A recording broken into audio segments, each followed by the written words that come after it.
സിനിമയുടെ സ്വർഗ്ഗരാജ്യത്തിലെ വിശേഷങ്ങളുമായി ഇതാ അതിഥികളുമായി ഞാൻ വീണ്ടും നിങ്ങൾക്ക് മുന്നിൽ എത്തിയിരിക്കുകയാണ്. ബാക്കി വിശേഷങ്ങളിലേക്ക്. അതുപോലെ ഈ ചിത്രത്തിലെ മറ്റ് കഥാപാത്രങ്ങളെ എടുത്ത് പറയുകയാണെങ്കിൽ വിനീതിന് റിയൽ ലൈഫിൽ അറിയാവുന്ന ക്യാരക്ടേഴ്സ് ആണെന്ന് പറഞ്ഞു. അമ്മയായിട്ട് അഭിനയിച്ചിരിക്കുന്ന ലക്ഷ്മി മാം റിനൗൺ ഡയറക്ടറാണ്, ആക്ടറാണ്. വളരെ കൺവിൻസിംഗ് ആയിട്ട് ശരിക്കും പല മുഹൂർത്തങ്ങളിലും ശരിക്കും അമ്മയും മോനും തന്നെയാണെന്ന് നമുക്ക് ഫീൽ ചെയ്ത് അത്രയും റിയൽ ലൈഫ് ക്യാരക്ടറിലും ആൻറ്റി ഇത്രയും ബോൾഡായിട്ട് തന്നെയാണ് ആ സിറ്റുവേഷൻ ഫേസ് ചെയ്തത്. അതെ, അവരുടെ ഇപ്പോൾ ക്യാരക്ടറിൻ്റെ പേരും ഒറിജിനൽ ആളുടെ പേരും ഷേർലി തന്നെയാണ്. അപ്പോൾ ഷേർലി ആൻറ്റിനെ എനിക്ക് നന്നായിട്ട് അറിയാം. അവരുടെ ഒരുപാട് കാര്യങ്ങൾ ഗ്രെഗ് പറഞ്ഞിട്ട് ഞാൻ അറിഞ്ഞിട്ടുണ്ട്. അതുകൂടാണ്ട് അവരുടെ അടുത്ത് ഞാൻ നേരിട്ട് കുറേ കാര്യങ്ങൾ ചോദിച്ചിട്ടുണ്ട്. അപ്പോൾ ആളുകളുടെ അടുത്ത് ഇടപെടുന്നതും അവരുടെ ഒരു പ്രാർത്ഥനയും ഡിവോഷനും ഒരു ക്രൈസിസ് വരുമ്പോൾ അവരത് ഹാൻഡിൽ ചെയ്യുന്നതും അവരിവന് കൊടുത്തിട്ടുള്ള അഡ്വൈസസും, അപ്പോൾ അങ്ങനെ കുറേ കാര്യങ്ങളുണ്ട്. അവർ പറഞ്ഞ ഒരു കാര്യം ഞാൻ അതുപോലെ സിനിമയിൽ ഇൻക്ലൂഡ് ചെയ്തിട്ടുണ്ട്. അതായത് നമ്മുടെ കയ്യിൽ ഒന്നുമില്ലാത്ത സമയത്ത് നമ്മുടെ ബലം എന്ന് പറയുന്നത് നമ്മളെക്കുറിച്ചുള്ള സത്യങ്ങളാണ്. എല്ലാവരോടും സത്യം തന്നെ പറയണം. അതെ, അപ്പോൾ സത്യത്തിൻ്റെ ബലം ഭയങ്കരമാണ്. കാരണം നമ്മൾ സത്യം പറയുന്നുണ്ടെങ്കിൽ നമുക്ക് ആരെയും പേടിക്കേണ്ട ആവശ്യമില്ല. നാളെ ആരും നമ്മളെ ചോദ്യം ചെയ്യില്ല. അതൊരു ഭയങ്കര സിറ്റുവേഷനിലാണ് ആ നിവിൻ്റെ ഡയലോഗ് ശരിക്കും ഓർമ്മ വരുന്നത്. എനിക്ക് ബിസിനസ് ചെയ്യണം, പക്ഷേ ബാക്കിയെല്ലാവരും ഞാൻ വളരെ വ്യത്യസ്തനാണ്, എൻ്റെ ഒറ്റ പൈസയില്ല. അതൊക്കെ ശരിക്കും നമുക്ക് സ്ട്രൈക്കിംഗ് ആയിട്ട് തോന്നും. അത് അവരുടെ ഒരു ഗ്രൂമിങ് ഉണ്ട് ഈ മകന്. അപ്പോൾ അവരുടെ മക്കളെല്ലാവരും അതുകൊണ്ട് ഇപ്പോൾ ആ ഫാമിലിയുടെ നമ്മൾ ഈ സിനിമയിൽ പറഞ്ഞിട്ടില്ലാത്ത ഒരു കാര്യമുണ്ട്. ഈ ക്രൈസിസ് ഒക്കെ കവർ ചെയ്ത് ആ ഫാമിലി വന്നപ്പോഴും ഈ 4 മക്കളും അക്കാഡമിക്കലി നല്ല ക്വാളിഫൈഡ് ആയിട്ടാണ് അവർ വളർന്നിട്ടുള്ളത്.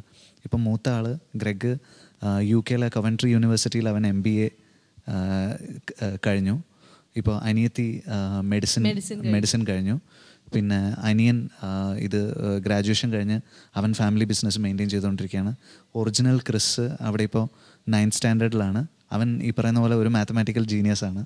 അപ്പോൾ ഈ പ്രശ്നങ്ങളുടെ ഒക്കെ ഇടയിൽ അവർ കുട്ടികളെ ഒരു തരത്തിലും അവരുടെ ഒരു വിദ്യാഭ്യാസമോ കാര്യങ്ങളോ ഒന്നിനൊരു മുടക്കം സംഭവിച്ചിട്ടില്ല. അതൊരു അമ്മയുടെ സ്ട്രെങ്ത്താണ്. അങ്ങനെയുള്ള അമ്മമാരുള്ളത് കൊണ്ടാണ് മക്കൾ നന്നായിട്ട് വരുന്നത്. ഈ ക്രൈസിസിൽ വളരുന്ന മക്കളും ഭയങ്കര സ്ട്രോങ് ആയിരിക്കും. ഞാൻ കണ്ടിട്ടുള്ള ഒരു അനുഭവം വെച്ചിട്ടാണ്. നമ്മളൊന്നും പോലെ ആയിരിക്കില്ല. നമ്മളെക്കാളൊക്കെ ഭയങ്കര വിൽ പവർ ഉള്ള ആൾക്കാരായിരിക്കും. ഇത്രയും ബോൾഡായിട്ട് ആ സിറ്റുവേഷനിൽ നിൽക്കാന്ന് പറയുന്നത് വളരെ വലിയ കാര്യമാണ്. അതുപോലെ തന്നെ നിവിൻ ചെയ്യുന്ന കഥാപാത്രത്തിൻ്റെ ഒരു പ്രത്യേകത എന്ന് പറയുന്നത്, ഇപ്പോൾ എത്ര മക്കൾ ഇന്ന് അങ്ങനെ പെരുമാറും എന്നറിയില്ല നമുക്ക്. അച്ഛനുണ്ടാക്കിയ കടം ഞാൻ തീർക്കേണ്ട ആവശ്യമില്ല, എനിക്ക് എൻ്റെ ജീവിതം എന്ന് പറഞ്ഞ് മുന്നോട്ട് പോവാം. പക്ഷേ ഇല്ല, എനിക്ക് എൻ്റെ സഹോദരങ്ങളെ നോക്കണം, അമ്മയെ നോക്കണം, ആരെയും സങ്കടപ്പെടുത്താതെ അച്ഛൻ പടുത്തുയർത്തിയ ഈ സാമ്രാജ്യം ഞാൻ നിലനിർത്തണമെന്ന് പറഞ്ഞ് നിൽക്കുമ്പോൾ അത്രയും ബോൾഡായിട്ടൊരു അമ്മ കൂടെ ഉള്ളതുകൊണ്ടാണ് അങ്ങനെ സാധിച്ചത് ഈ കഥാപാത്രവും ആർട്ടിസ്റ്റും ലക്ഷ്മി മാം എന്ന ആർട്ടിസ്റ്റും ഒരുപാട് സപ്പോർട്ടീവായിരുന്നു ഇത് ചെയ്യുന്ന സമയത്ത്. കാരണം മാം ഒരു ഡയറക്ടർ കൂടിയാണ്. ലക്ഷ്മി മാം വളരെ സപ്പോർട്ടീവായിരുന്നു. വളരെ നല്ല ആർട്ടിസ്റ്റാണ്, വളരെ നന്നായിട്ട് പെർഫോം ചെയ്യും. അപ്പം ലക്ഷ്മി മാം പെർഫോം ചെയ്യുന്ന കാണുമ്പോൾ നമുക്ക് ശരിക്കും നമ്മുടെ അമ്മ നമ്മളോട് സംസാരിക്കുന്ന പോലെ തന്നെ ഫീൽ ചെയ്യും. നമുക്ക് അവിടെ ഒരു ലക്ഷ്മി മാം ആണെന്ന് തോന്നില്ല, നമുക്ക് നമ്മുടെ അമ്മ പറയുന്ന പോലെ തന്നെ ഫീൽ ചെയ്യുമായിരുന്നു. അപ്പോൾ അത് ഭയങ്കര ഇമ്പോർട്ടൻ്റ് ആയിട്ടുള്ളൊരു കാര്യമാണ്. നമുക്കൊരു ആർട്ടിസ്റ്റായിട്ട് ഫീൽ ചെയ്യാതെ ശരിക്കും ക്യാരക്ടറായിട്ട് ഫീൽ ചെയ്യാന്ന് പറയുന്നത് വളരെ ഇമ്പോർട്ടൻ്റ് ആയിട്ടുള്ളൊരു കാര്യമാണ്. പിന്നെ എല്ലാവരുടെയും ഒരു സപ്പോർട്ട് ഉണ്ട് ഈ സിനിമയിൽ. ഇപ്പോൾ നോക്കുകയാണെങ്കിൽ ഇപ്പം അശ്വിൻ പെർഫോം ചെയ്തിരിക്കുന്ന രീതിയാണെങ്കിലും രഞ്ജി സാറാണെങ്കിലും ബാസി ആണെങ്കിലും അപ്പോൾ എല്ലാവരുടെയും പെർഫോമൻസ് വളരെ വളരെ റിയലാണ്. വളരെ ഇൻറ്റൻസ് പെർഫോമൻസ് ഈ സിനിമയിൽ കിട്ടിയിട്ടുണ്ട്. അപ്പോൾ ഇങ്ങനത് ഓൾ ടുഗെദർ ഹെൽപ്പ് ചെയ്തിട്ടുണ്ട്. അത് ഇപ്പോൾ നിവിൻ പറഞ്ഞതുപോലെ സിനിമ തുടങ്ങി ഒരു 10 മിനിറ്റ് കഴിയുമ്പോൾ തന്നെ നമുക്ക് തോന്നും നമുക്ക് അറിയുന്ന ഒരു ഫാമിലിയാണത്. ഫ്ലാറ്റിലൊക്കെ നമ്മൾ എപ്പോഴും പോയിട്ടുണ്ട്, അറിയുന്ന ക്യാരക്ടേഴ്സ് തന്നെയാണ് എല്ലാവരും. എസ്പെഷ്യലി ശ്രീനാഥിൻ്റെ ക്യാരക്ടർ, അതും അങ്ങനെ പാടുന്ന ഒരു വ്യക്തി തന്നെ ആയിരിക്കണം ആ ക്യാരക്ടർ ചെയ്യുന്നത് നിർബന്ധം ഉണ്ടായിരുന്നോ? അതിൽ ശ്രീനാഥിൻ്റെ ക്യാരക്ടറാണ് ആക്ച്വലി ഞാൻ ഒന്ന് മാനിപ്പുലേറ്റ് ചെയ്തത്. ബാക്കിയെല്ലാം ഒറിജിനൽ ക്യാരക്ടേഴ്സിൻ്റെ സ്വഭാവം വെച്ചിട്ട് തന്നെയാണ് നമ്മൾ വർക്ക് ചെയ്തിട്ടുള്ളത്. അവരുടെ ലൈഫിൽ നടന്നിട്ടുള്ള ഒരുപാട് കാര്യങ്ങളും സിമിലർ തന്നെയാണ്. ശ്രീനാഥിൻ്റെ ക്യാരക്ടർ അത് കുറേയൊക്കെ എൻ്റെ ഒരു ഇമാജിനേഷനിൽ ആണ്. ഒറിജിനൽ ആൾ വളരെ സാധുവാണ്. അതിനകത്ത് ആ ഒരു അടിസീൻ അവരുടെ ജീവിതത്തിൽ ശരിക്കും സംഭവിച്ചിട്ടുണ്ടോ? അത് ക്രിക്കറ്റ് ബാറ്റ് വെച്ചൊന്നും അടിച്ചിട്ടില്ല, പക്ഷേ അടിച്ചിട്ടുണ്ട്. ഇപ്പൊ അനിയന് പ്രശ്നം ഉണ്ടായപ്പോൾ ഏട്ടൻ ചെന്ന് ചോദിക്കുക അടിക്കുകയൊക്കെ ചെയ്തിട്ടുണ്ട്. അതൊക്കെ നടന്നിട്ടുണ്ട്. ആ ഇൻറ്റൻസിറ്റിയിൽ നടന്നിട്ടില്ല. ഇപ്പം ശ്രീനാഥിൻ്റെ ക്യാരക്ടർ ഞാൻ അങ്ങനെ വർക്ക് ചെയ്യാൻ കാരണം 2 സാധുക്കളായി പോകും. ഇപ്പൊ ജെറിയും സാധുവാണ്, അനിയനും സാധു ആയി കഴിഞ്ഞാൽ സിനിമയിൽ അത് നമുക്ക് ആ കോൺട്രാസ്റ്റ് വർക്ക് ചെയ്യാൻ പറ്റില്ല. അതുകൊണ്ട് അത് മാത്രം ഞാനൊന്ന് മാനിപ്പുലേറ്റ് ചെയ്തിട്ടുണ്ട്. ശരിക്കും ഒരു സാധുക്കളാണ്. ശരിക്കും അവർ സാധുക്കളാണ്. അത് അവർ ഗ്രെഗും ഫാമിലിയും ക്ഷമിച്ചു തരുന്നതാണ് ഞാൻ വിചാരിക്കുന്നത്. ഇപ്പോൾ ഇതിൽ ജേക്കബ് എന്ന അച്ഛൻ ഭയങ്കര നേരത്തെ പറഞ്ഞ ഫിറ്റ്നസ് ഫ്രീക്കായിട്ടുള്ള അച്ഛൻ, അത്രയും ഇത്തിരി മടിയുള്ളൊരു മകൻ, ഒരു ഫിറ്റ്നസ് എന്ന കാര്യത്തിൽ വലിയ ശ്രദ്ധയില്ല. അങ്ങനെ ശരിക്കും ജീവിതത്തിൽ ഇത്തിരി മടിയുണ്ടോ നിവിന്? അങ്ങനെ കുറച്ച് മടിയുള്ള ആളാണ്. അപ്പോൾ ശരിക്കും നിവിൻ്റെ എല്ലാ സ്വഭാവങ്ങളും അറിഞ്ഞാണ് വിനീത് ഈ ക്യാരക്ടറിനെ എഴുതിയിരിക്കുന്നത്, മോൾഡ് ചെയ്തെടുത്തിരിക്കുന്നത്. അല്ല, ഞാൻ ശരിക്കുള്ള ക്യാരക്ടറിനെ പോലെ ആവാൻ ശ്രമിച്ചിരുന്നെങ്കിൽ വളരെ കുറച്ചുകൂടി ബുദ്ധിമുട്ടേണ്ടി വന്നത്. പക്ഷെ അത്ര എത്തിയില്ല, അതിൻ്റെ ഇടയ്ക്ക് വെച്ച് നിന്നു. അത്രയും ഇത് കാണിച്ചിട്ടില്ല, കുറച്ച് കാണിച്ചിട്ടില്ല അല്ലേ? റേബയ്ക്ക് ഫസ്റ്റ് മൂവിയാണ്. എന്തായാലും വിനീതിനെ നിവിൻ്റെ കൂടെയുള്ള സിനിമ എന്ന് പറയുമ്പോൾ ഫസ്റ്റ് ഒരു ഇനീഷ്യൽ എക്സൈറ്റ്മെൻറ്റ് എന്തായാലും ഉണ്ടാവും. എന്നാലും ചിത്രത്തിൽ 1-2 സീനേ ഉള്ളൂ എന്ന് പറഞ്ഞപ്പോൾ ഉള്ളൊരു ഞാൻ കാത്തിരുന്നിട്ടേക്ക് 2 സീനേ ഉള്ളൂ, അങ്ങനെ ഒരു സങ്കടം ഉണ്ടായിരുന്നു. ഡെഫിനറ്റ്ലി നോട്ട്, ബിക്കോസ് ഇവരുടെ കൂടെ പെർഫോം ചെയ്യാൻ കിട്ടുന്നു എന്ന് തന്നെ ഇസ് എ ബിഗ്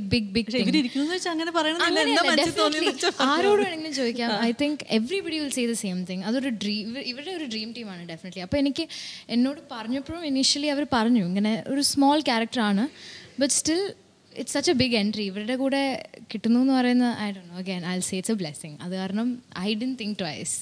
വളരെ അങ്ങനെ ഒരു സീൻ 2 സീനാണെങ്കിലും അത് ഇറ്റ്സ് വർത്ത് ഇറ്റ് അല്ലേ? Worth it. എന്താണ് ഫ്രണ്ട്സിൻ്റെ ഒക്കെ റെസ്പോൺസ്? ഒരുപാട് പ്രേമത്തിലെ നായകൻ്റെ കൂടെയാണ് ഞാൻ നായികയായിട്ട് അഭിനയിച്ചതെന്ന് പറഞ്ഞപ്പോൾ ആദ്യമൊക്കെ ഇനിഷ്യലി അവർ many of them didn't believe. അപ്പോൾ ഇങ്ങനെ പറഞ്ഞു അത് തന്നെ ആക്ച്വലി അങ്ങനെയായിരുന്നു, കുറേ പേർ അങ്ങനെയായിരുന്നു. പിന്നെ ഫോട്ടോസൊക്കെ കാണിക്കാൻ തുടങ്ങിയപ്പോഴാണ് ആള് ഓ മൈ ഗോഡ് എന്നൊക്കെ പറഞ്ഞു എല്ലാവരും ഒന്ന് പറയാറുണ്ടായിരുന്നോ? ഐ തിങ്ക് നിവിന് അറിയാൻ തോന്നുന്നു. That is how the general expression അങ്ങനെ ആയിരിക്കുന്നു. ഇത് നിവിൻ്റെ കേസിൽ എന്നോട് ചോദിക്കാറുണ്ട്, എൻ്റെ കൂടെ പണ്ട് പഠിച്ചിരുന്ന ഫ്രണ്ട്സൊക്കെ നമ്മളെന്താ ചെയ്യുന്നതെന്നൊന്നും ഒരു ഐഡിയ ഇല്ലാണ്ട് ഇടയ്ക്കൊക്കെ ഇങ്ങനെ മെസ്സേജ് അയച്ചിട്ട് ഡേ മച്ചാ നിവിൻ പോളിയോ ഫ്രണ്ടാ അങ്ങനെയൊക്കെ ചോദിച്ചിട്ടുണ്ട്. എല്ലാവർക്കും വിശ്വസിക്കാനൊരു ബുദ്ധിമുട്ട്, നമ്മളോടൊരു ബഹുമാനമില്ല. നിവിൻ പോളിയൊക്കെ അവൻ്റെ ഫ്രണ്ട് അല്ലേ?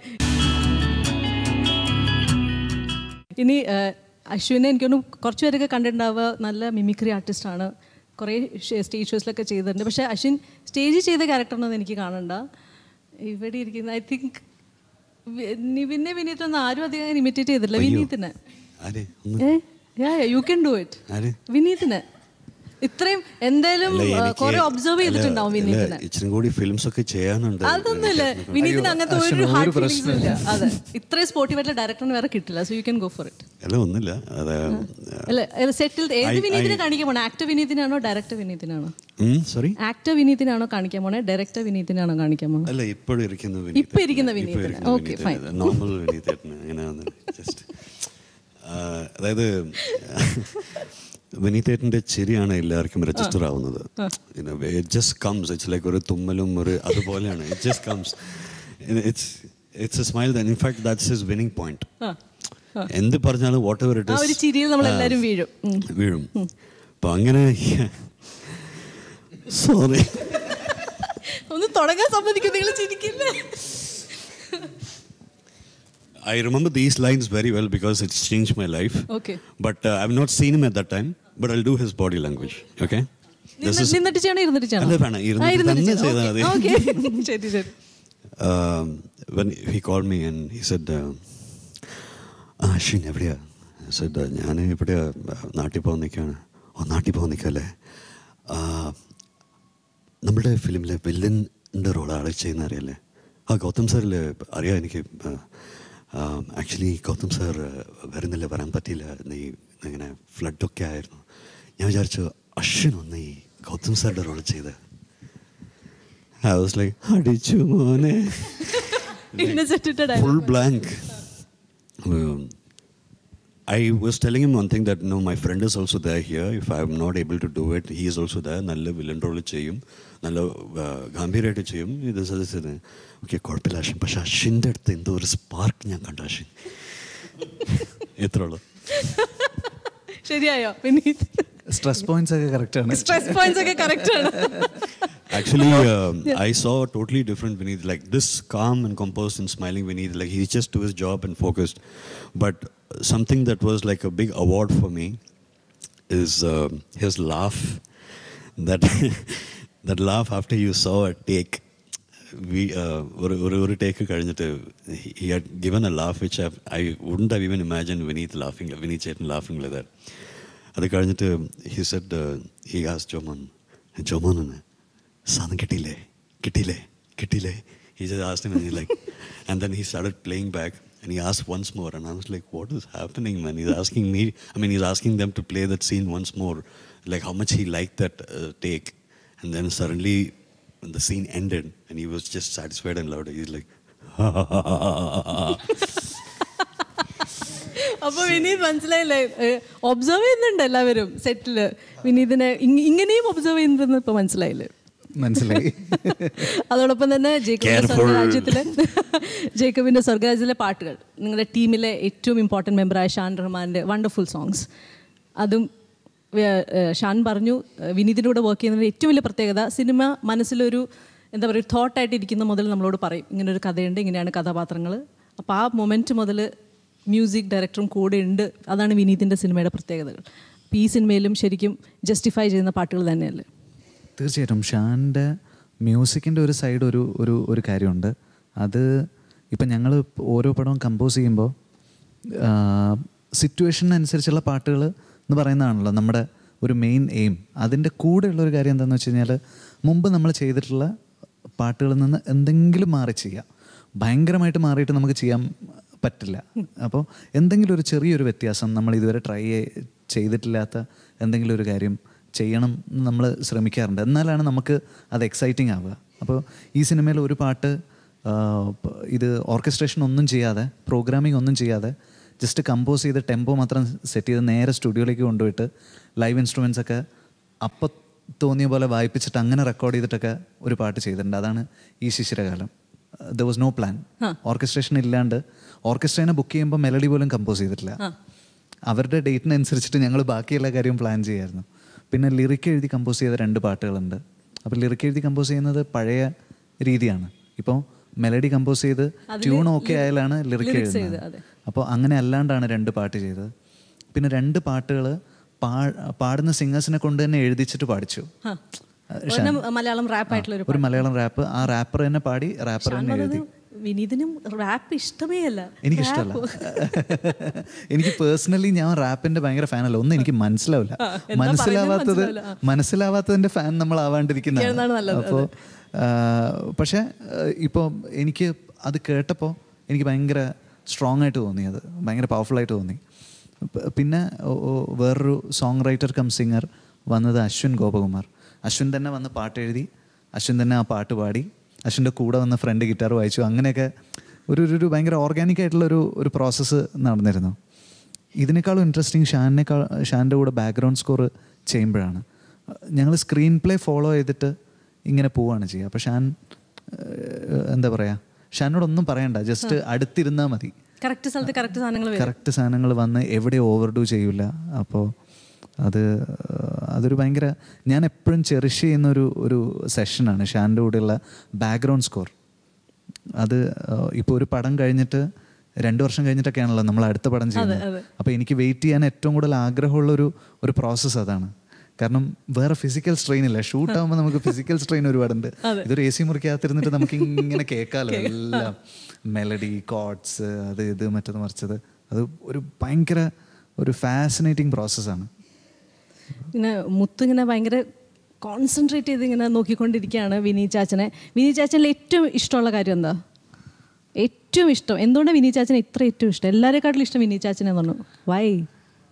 അങ്ങനല്ല, ആരും കാണാതെ ചോക്ലേറ്റ് ഒക്കെ മേടിച്ചു തരാറുണ്ടോ? അല്ല, വിനീത എന്നെ ഭയങ്കര സപ്പോർട്ടിങ്ങും, വല്ല തെറ്റുണ്ടെങ്കിൽ അങ്ങനെ ആ സമയത്ത് തന്നെ പറയും, ഒന്നും വെക്കത്തില്ല. അപ്പം ഒന്നും മനസ്സിൽ വെക്കില്ല, അല്ല അപ്പൊ പറയും. എപ്പോഴെങ്കിലും ചീത്ത പറഞ്ഞോ ദേഷ്യം വന്നിട്ട്? ഇല്ല. ചീത്ത പറഞ്ഞാൽ സങ്കടം വരുമോ? പറഞ്ഞാൽ സങ്കടം വരും. പറയേണ്ടി വന്നിട്ടില്ല ഇതുവരെ, അല്ലേ? Very good. അപ്പോൾ ഈ ചിത്രത്തിലെ മറ്റ് കഥാപാത്രങ്ങൾ എല്ലാവരും ആപ്റ്റായിരുന്നു. അതിന് എന്താ പറയുക, ഒരുപാട് ടൈം എടുത്താണ് ഓരോ കാര്യങ്ങളും ചെയ്തത്. വിനീത് നേരത്തെ പറഞ്ഞാൽ ഒരു സിനിമ കഴിഞ്ഞ് 2 വർഷം കഴിഞ്ഞിട്ടൊക്കെയാണ് അടുത്ത സിനിമ ചെയ്യുന്നത്. ആ ഒരു കാത്തിരിപ്പും എല്ലാം കൺവിൻസിങ് ആയിട്ട് ഈ ചിത്രത്തിൽ എന്തായാലും വന്നിട്ടുണ്ട്. അപ്പോൾ ഫുൾ ക്രൂവിന് ഒരുപാട് താങ്ക്സ്. എസ്പെഷ്യലി ഞാൻ തുടക്കത്തിൽ പറഞ്ഞതുപോലെ വിനീത് ശ്രീനിവാസിൽ നിന്ന് ഇങ്ങനെ ഒരു കുടുംബ ചിത്രം ആരും പ്രതീക്ഷിച്ചില്ല. അതായിരുന്നു ഏറ്റവും വലിയൊരു സർപ്രൈസ് എലമെൻ്റ് എന്ന് പറയുന്നത്. Especially dialogues. വിനീത് ഇങ്ങനത്തെ ഡയലോഗ് ചിന്തിക്കുമോ എന്നൊക്കെ ആയിരിക്കും ചിലപ്പോൾ ഇപ്പോൾ പ്രേക്ഷകർ ചിന്തിക്കേണ്ടാവുക. ഞാൻ വീണു പോയ ഡയലോഗ്സിലാണ്. വീണു പോയത് ഡയലോഗ്സിലാണ്. ഈ ഡയലോഗ്സ് രക്ഷയില്ലാത്ത ഡയലോഗ്സ് അല്ല, ഈ ഡയലോഗ്സ് പറയാനുള്ള ചാൻസ് മിസ് ചെയ്യാൻ പറ്റില്ല എന്ന് മനസ്സിലാദ്യമേ കുറിച്ചിട്ടു. അതിന്റെ പ്രചോദനത്തിലാണ് ഓരോ ഫോൺ കോളും പോയത്. ഓരോ ഫോൺ കോളും ഓരോ ചരടുവലികളും പോയത് ഡയലോഗിന്റെ പിൻബലത്തിലാണ്. കറക്റ്റായിട്ട് ചരടുകൾ വലിച്ചു മുറുക്കി വിനീത് വീണു അല്ലേ? അപ്പൊ എന്തായാലും അത് വിനീത് ഇപ്പൊ എന്തായാലും ഹാപ്പി അല്ലേ നിവിൻ ഈ റോൾ ചെയ്തതിൽ? അതിൽ വേറൊരു കാര്യം, ഇപ്പം ഞാൻ എഴുതുന്നത് ഏറ്റവും നന്നായിട്ട് ഡെലിവറി ചെയ്യുന്ന ഒരാളാണ് നിവിൻ. നമ്മുടെ പയ്യന്നൂർ കോളേജിൻ്റെ വരാന്ത ഇതിലുള്ള വോയിസ് ഓവേഴ്സും അങ്ങനെ ഒരുപാട് സാധനങ്ങൾ, അത് എനിക്ക് ഭയങ്കരമായിട്ട് പേഴ്സണലി കണക്റ്റ് ആവും പല കാര്യങ്ങളും. ഞങ്ങളുടെ ഒരു ടേസ്റ്റ് രണ്ടുപേരുടെയും ഭയങ്കര സിമിലറാണ്. അത് പറയാണ്ടിരിക്കാൻ പറ്റില്ല. ചില ഷർട്ടൊക്കെ ഞാനിങ്ങനെ വാങ്ങിച്ചുകൊണ്ട് വന്ന ഷർട്ട് നോക്കുമ്പോൾ ഇവൻ ഏതെങ്കിലും പരിപാടിയിലൊക്കെ ഓൾറെഡി ഇട്ട് കഴിഞ്ഞിട്ടുണ്ടാവും. ഇപ്പൊ എപ്പോഴും സംഭവിക്കും, ഞങ്ങൾ എപ്പോഴും സംഭവിക്കും. ഇത് 1-2 തവണയല്ല. നിങ്ങൾ ഒരുമിച്ച് ഷോപ്പിങ്ങിന് പോയാൽ മതി. ഇതുപോലത്തെ ഒരു ഷർട്ട് എൻ്റെ കയ്യിലുണ്ട്. ചിലപ്പോൾ ഇതുപോലത്തെ ഒരു ഷർട്ട് ഇവൻ വാങ്ങിയിട്ടുണ്ടാവും. ഞങ്ങൾ തമ്മിൽ എന്തോ അങ്ങനെ ഒരു സംഭവമുണ്ട്. ഒരു ഇമോഷണൽ കണക്ട് എവിടെയോ കിടക്കുന്നുണ്ട് അല്ലേ? അപ്പൊ എന്താ ഇവിടെ ഒരു കണക്ഷൻ ഉണ്ട്.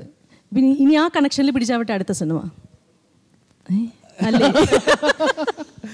അല്ല അങ്ങനെയല്ല, അറിയില്ലല്ലോ ഇനി എന്താ സംഭവിക്കുന്നത്. മാറി തിരിച്ചൊക്കെ വരും. അതിന്റെ അർത്ഥം നിവിൻ മനസ്സിലാക്കണം, ജീവിതം മാറി മറിഞ്ഞൊക്കെ വരും. ഇനിയും ചരടുവലികൾ വേണ്ട, വരുന്നത് വരട്ടെ എന്നാണ് ഉദ്ദേശിച്ചത്. അപ്പോൾ എന്തായാലും ജേക്കബിൻ്റെ സ്വർഗരാജ്യം കണ്ട ഓരോ പ്രേക്ഷകരും വളരെയധികം സന്തോഷത്തോടുകൂടി, സന്തോഷം മാത്രമല്ല മനസ്സിൽ ചെറിയൊരു സങ്കടവും ഒരു നോവും അല്ലെങ്കിൽ അതിനപ്പുറം ഒരു കുറച്ച് സന്തോഷവും എല്ലാവരുടെയും മനസ്സിലുണ്ടാവും. എല്ലാവർക്കും അതുപോലത്തെ മക്കളുണ്ടാവട്ടെ. എല്ലാ മക്കൾക്കും അതുപോലെ കരുതൽ അച്ഛനമ്മമാരോട് തോന്നട്ടെ, സഹോദരങ്ങളോട് തോന്നട്ടെ. പക്ഷേ എല്ലാവരുടെ കുടുംബത്തിൽ അങ്ങനത്തെ കഷ്ടപ്പാട് വരാതിരിക്കട്ടെ എന്ന് നമുക്ക് പ്രാർത്ഥിക്കാം. വന്നാലും ഇതുപോലെ ഒരുമിച്ച് നിന്ന് അതിനെ നേരിടാനുള്ള ഒരു ധൈര്യം ഈ സിനിമയിലൂടെ അവർക്ക് എന്തായാലും കിട്ടട്ടെ. ഓരോ കഥാപാത്രത്തിനും നന്ദി. ഓരോ കഥാപാത്രം ഡയലോഗ് എഴുതിയ ആ തലയ്ക്ക് അതിലും വലിയ നന്ദി. Vineeth, waiting for the next movie and thank you for the new actor. പുതിയ ഒരു മുത്തിനെ തന്നു, പുതിയ ആക്ട്രസിനെ തന്നു. ഈ ടീമിൽ നിന്നും ഇനിയും അടുത്ത ചിത്രത്തെ ഞങ്ങൾ കാത്തിരിക്കുന്നു. എല്ലാവർക്കും ഒരു വിഷു ആശംസ നൽകണം. പറ്റിയ ഒരു വിഷുപാട്ട്, അല്ലെങ്കിൽ ഈ സിനിമയിലെ തന്നെ പാട്ട് പാടിയാൽ മതി. അത് ഓണപ്പാട്ടാണെന്നേ ഉള്ളൂ, നമ്മളത് വിഷുവിന് കേൾപ്പിക്കും, അത്രേ ഉള്ളൂ. എന്തായാലും ഞങ്ങളുടെ സിനിമയെ പറ്റി ഇത്രയും അധികം കാര്യങ്ങൾ ഓഡിയൻസിൻ്റെ അടുത്ത് ഷെയർ ചെയ്തതിന് ഇവരുടെ എല്ലാവരുടെയും സൈഡിൽ നിന്ന് ഞാനും thank you so much. Thank you Vineeth, thank you so much. അപ്പോൾ ഈ വിഷുക്കാലത്ത് ഞങ്ങളുടെ സിനിമ നിങ്ങളെല്ലാവരും കുറേ പേര് ഓൾറെഡി സിനിമ കണ്ടിട്ടുണ്ടാവും. അപ്പോൾ ചില ആൾക്കാരൊക്കെ ആദ്യ ദിവസം കണ്ട ആൾക്കാരൊക്കെ അവരുടെ സുഹൃത്തുക്കളുടെ കൂടെയാണ് കണ്ടത്. ഞങ്ങളുടെ ഭാഗത്തുനിന്ന് പേഴ്സണലി ഉള്ളൊരു റിക്വസ്റ്റ് എന്ന് പറയുന്നത്, നിങ്ങളുടെ ഫാമിലിയുടെ കൂടെ നിങ്ങൾ ഈ സിനിമ പോയിട്ട് കാണണം. അത് ഞങ്ങളും ഏറ്റവും കൂടുതൽ ആഗ്രഹിക്കുന്ന കാര്യമാണ്. പല അച്ഛനമ്മമാരും അല്ലെങ്കിൽ മുത്തശ്ശിമാരും അങ്ങനെയുള്ള ആൾക്കാരൊക്കെ തിയേറ്ററിൽ വരാനൊക്കെ മടിച്ച് വീട്ടിൽ വന്ന് സിനിമ കാണാം എന്ന് ആഗ്രഹിക്കുന്നവരുണ്ടാവും. അപ്പോൾ അവരെയും കൂടെ തിയേറ്ററിൽ കൊണ്ടുവന്ന് ഈ സിനിമ കാണിക്കണം. കാരണം തിയേറ്ററിൻ്റെ എക്സ്പീരിയൻസ് എന്ന് പറയുന്നത് വേറൊരു എക്സ്പീരിയൻസാണ്. അതൊരിക്കലും ഒരു ടി വിയിൽ നമ്മൾ സിനിമ കാണുന്ന പോലെ അല്ല. അപ്പം ഞങ്ങൾ ഈ സിനിമ തിയേറ്ററിൽ നിങ്ങൾ വന്ന് കാണണമെന്ന് വിചാരിച്ച് ചെയ്തൊരു സിനിമയാണ്. അപ്പോൾ എല്ലാവരും ഈ വിഷുക്കാലത്ത് വിഷു നന്നായിട്ട് ആഘോഷിക്കുക. കുടുംബക്കാരുടെയൊക്കെ വീട്ടിൽ പോവുക, വിഷു കൈനീട്ടം കൊടുക്കുക. അതിൻ്റെ കൂട്ടത്തിൽ ഞങ്ങളുടെ സിനിമ കാണാനും ചെറിയൊരു സമയം ഉണ്ടാക്കുക. നിവിൻ, ഈ പറഞ്ഞൊക്കെ തന്നെയാണ് എനിക്കും പറയാനുള്ളൂ. എല്ലാവരും തിയേറ്ററിൽ പോയി തന്നെ ഈ സിനിമ കാണണം. നമുക്ക് ഫാമിലിയോട് വളരെ ഒരു അടുപ്പം തോന്നും ഈ സിനിമ കണ്ടു കഴിഞ്ഞാൽ. ഈ സിനിമ കണ്ടിറങ്ങുമ്പോൾ നമുക്ക് ഫാമിലിയുടെ കൂടെ കുറച്ച് സമയം സ്പെൻഡ് ചെയ്യാൻ തോന്നും. അത് തന്നെ ഈ സിനിമയുടെ വളരെ വലിയൊരു സ്ട്രെങ്ത്താണ്. നിങ്ങളെല്ലാവരും ഇത് ഫാമിലിയുടെ കൂടെ പോയി തിയേറ്ററിൽ പോയി കാണുക. എല്ലാവർക്കും വിഷുവാശംസകൾ. വിനീത് പാടൂ. ഞങ്ങളുടെ ഈ വിഷുവിന് പാടാൻ വേണ്ടിയിട്ട് ഞങ്ങളുടെ കയ്യിൽ പാട്ടൊന്നും ഇല്ലാത്തതുകൊണ്ട് ഞങ്ങളുടെ സിനിമയിലൊരു ഓണപ്പാട്ടുണ്ട്, തിരുവാവണിരാവ്. അത് ഞങ്ങൾ എല്ലാവരും കൂടെ. തിരുവാവണിരാവ് മനസ്സാകെ നിലാവ്, മലയാള ചുണ്ടിൽ മലരോണപ്പാട്ട്. തിരുവാവണിരാവ് മനസ്സാകെ നിലാവ്, മലയാള ചുണ്ടിൽ മലരോണപ്പാട്ട്. മാവിൻ കൊമ്പേറുന്നൊരു പൂവാലിക്കുയിലേ, മാവേലി തമ്പ്രാന്റെ വരവായാൽ ചൊല്ല്. തിരുവാവണിരാവ് മനസ്സാകെ നിലാവ്, മലയാള ചുണ്ടിൽ മലരോണപ്പാട്ട്. Thank you so much.